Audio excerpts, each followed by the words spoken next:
Hello, my beautiful people. Welcome again back to the Boss News.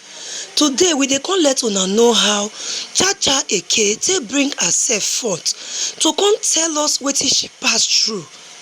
E no just end from there. E still let us know say whenever you dey get a particular thing, say you dey get anger problem, no just look am say na anger or hot temper. Say make you take diagnose, check yourself to know wetin dey real.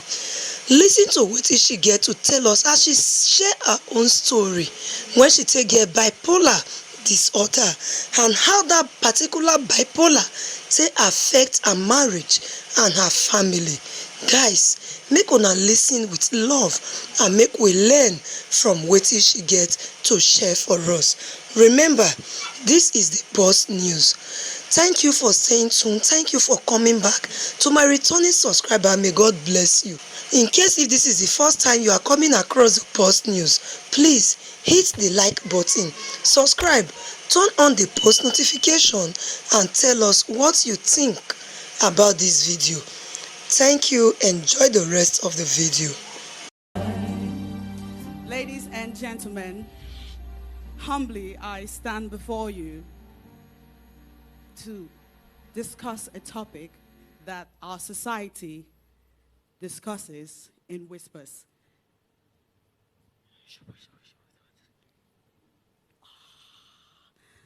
Mental illness.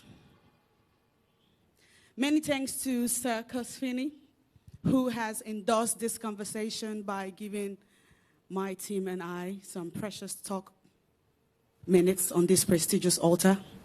With me somewhere in the congregation are my people wearing this. Please come. My name is Charity. I am popularly known as Chacha. I am a wife, a mother, Nollywood actress, and founder, Meticulous People Foundation. Thank you.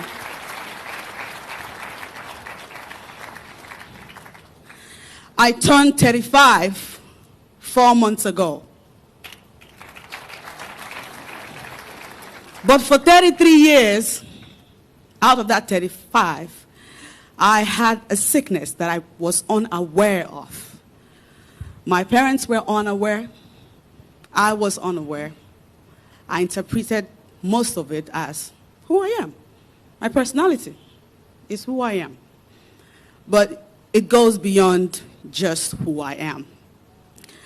In 2018, at the Ritz Hotel Enugu, New Haven, I was lodged in a suite with my husband and my 2 children at that time. And then one day, it happened. I went mad. Later on, I discovered it's called a maniac episode, but just like in the movies, I went bonkers, crazy. I began to throw away every of our belongings, clothes, shoes, bags, the children's toys. I vandalized the hotel properties. The suite in the parlor area had 3 large cushions. I ripped it all apart using a tiny knife. It was nothing but madness. That madness was contained in just that room by my husband, who was wearing only the clothes that he had on when I was throwing away everything. Same goes for my children. That incident was so intense that what I needed was a trip to the hospital. But I didn't go to the hospital because my husband and I, who is seated here with me, supported me. Can you please rise? We attributed it to demonic attack, voodoo, marine spirits, somebody not somewhere. Now, we kept saying. Oh, it's Nollywood. You know, you can get really envious in that industry. Oh, it's my father and my mother. They never supported this marriage. Oh, I think it's your family. I think it's you, my husband. I think it's you. Because since I married you, my life just started going haywire. It was always one suspicion after another, one false accusation after another. I survived the Ritz, but I had yet another maniac episode in 2020 here in Delta State, Asaba. I was on the laptop writing script after script. Writing is my hobby. My husband was on his way to Lagos to sign a contract with our company, between our company and yet another production company, and before I could realize what was going on with me, I went mad again. And I began to destroy things around the house. I broke televisions, chandelier lights, I burnt all my clothes and my children's clothes. Just like I did in Enugu, I reduced everything that we owned to trash. And no, it didn't take one day. It was 3 to 4 days intense madness. On the 4th day, I didn't eat at all. I was only drinking water. I felt I had superpowers. I felt I was receiving a message from the divine. Or I felt like somebody was manipulating me because there was 2 entities all of a sudden. There was me watching me that couldn't stop that me in action.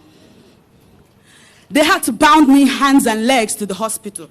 And then I was still, just like in the movies, crazy.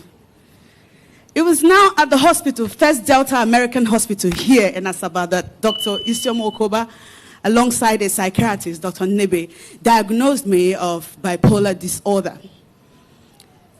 I had heard that name in the movie, but because I'm an actor, that name seemed fictitious. It felt like a name that they had to come up with to buttress a character or a characterization.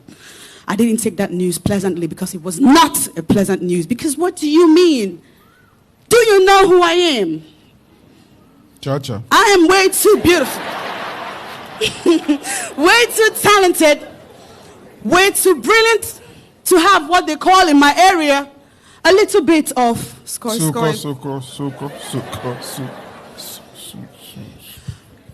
that news came accompanied by yet another news that I found very impressive. All of a sudden, they said I was pregnant.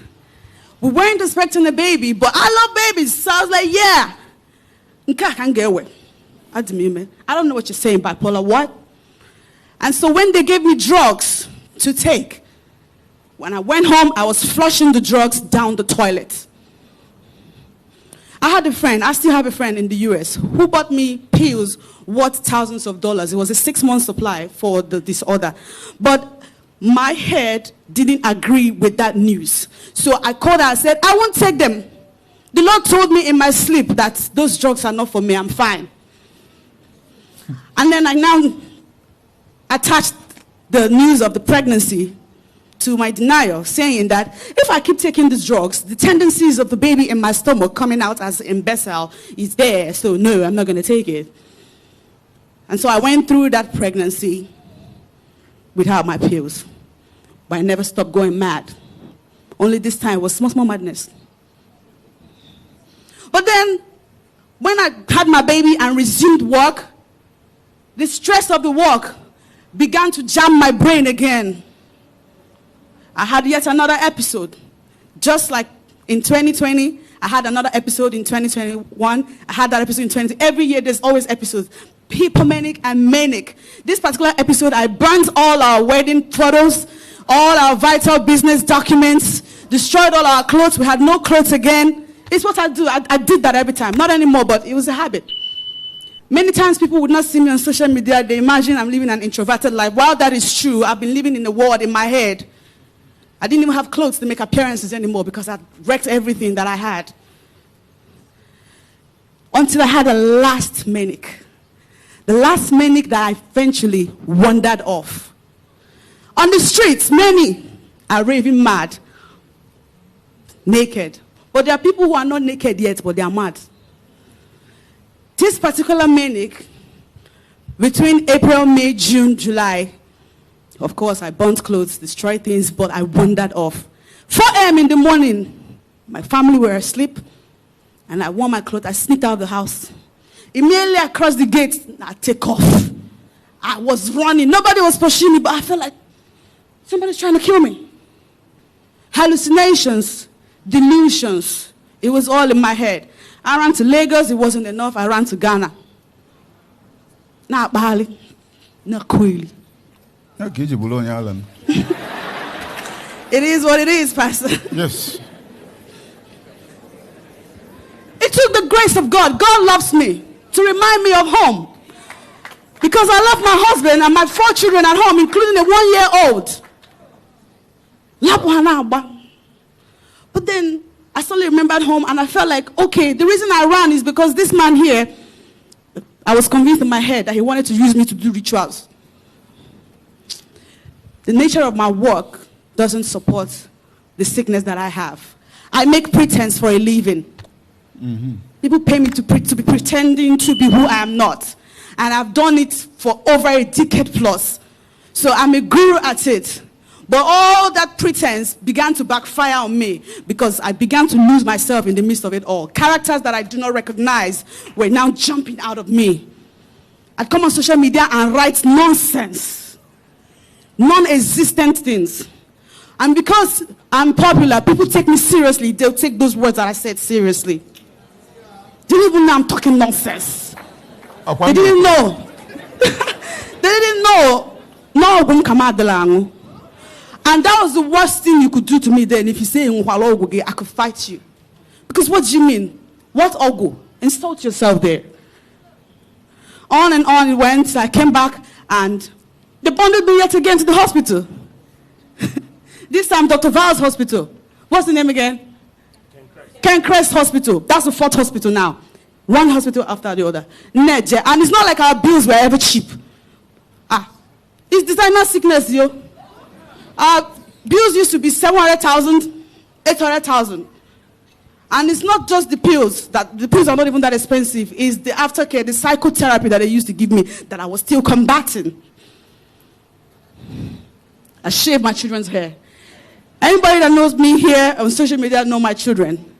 They are my greatest asset alongside this man. If you know me on social media, you've never seen me in a private jet.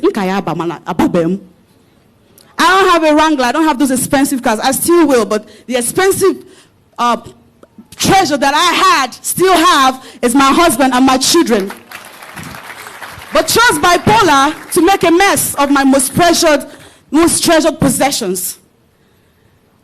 If you're bipolar, when you're having an episode, your favorite things, your favorite people become your worst enemies, your worst things. It's 2 poles. It shifts from this pole to that pole, and it will stay there for a long time.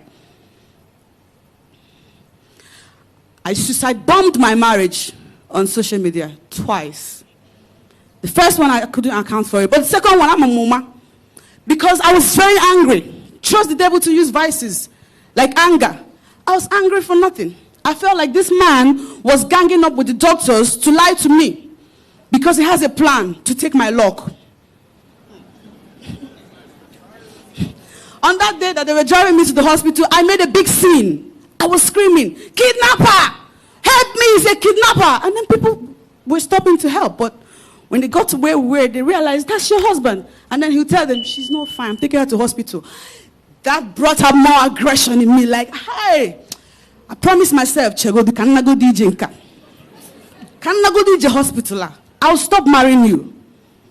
So that you will not be bundling me to these hospitals that you keep bundling me to, and they will stop giving me these drugs that I hate. I went to the police. I petitioned against my husband to the commissioner of police. They made him sign an undertaking to stay away from me. Because clearly he was my biggest trigger. I left him. I left the children. I went to a hotel. I stayed in the hotel for 2 months. From there, I was going to work and coming back. One day, like film, I began to ask myself, I've been in this hotel room for long. Why am I here? Oh, wait a minute. I wrote some stuff on Instagram. Oh, man, I did it again. Where are my children? I remember when I was dragging custody with my lawyer, I thought, the children are on holidays and the oh, Jesus. Oh, I did it again. Then I began to call my husband's phone. He wasn't picking. He was already terrified of me. But then I sent him a long voice note on WhatsApp. He said, baby, just allow me to come back. I'll be taking my medicine. I promise. And then he said to me, that's just the point I wanted you to get.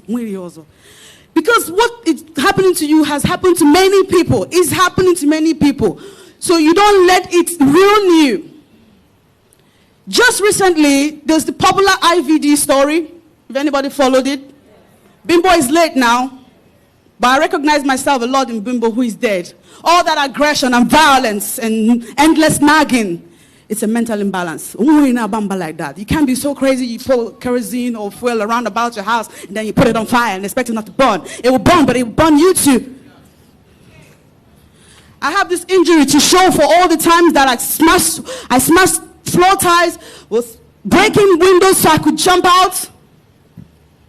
Chacha, how's it go? I'm just trying to say that so many people are here listening to me and they're just like me. Some of them know about it, some don't know. So I'm bringing you the same gospel that Jesus brought to the people. Consciousness, awareness, knowingness. What you don't know is your mountain. From the moment I realized that bipolar makes me unstable in my moods and in my dealings with people, I began to make conscious efforts to be a better person. I started to take my pills, which some people that are mentally unstable should take. Now, the pills repairs brain cells because my brain for 33 years faced a lot of damage. Imagine being sick and not taking drugs. You only get worse. If you have anger issues, the kind that never goes away until you take out your anger or vexation on something or someone, my dear, you have a mental problem. If you feel so